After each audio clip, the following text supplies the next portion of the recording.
Hi, I was being asked na, do you think maka-inspire ka ng tao na maging OFW dyan sa Canada? Anyway guys, ang tagal-tagal ko na nag-vlog. Yung unang vlog ko is about butchery. Marami na akong mga followers before na nandito na sa Canada. Yung mga tips ko sa kanila, paano sa interview and everything. So, yun yung katibayan na marami yung kumukuha ng idea sa akin before.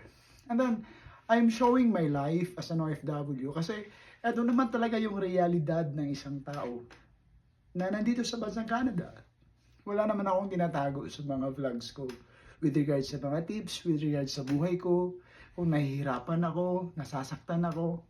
It's everything in my vlogs.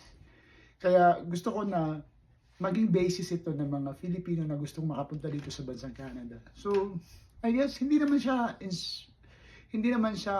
ako influential kasi hindi naman ganun kadami yung nagfa-follow sa akin. Pero pag nag-follow sila sa akin, at least malalaman nila yung reality ng buhay dito.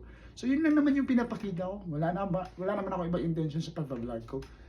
Kung pera-pera lang, nakukuha ko naman sa pagtatrabaho yan eh. Hindi naman ganun kalaki yung itaan ko dito eh. I'm just showcasing my life as an OFW para maparisa naman ang iba. Yun lang.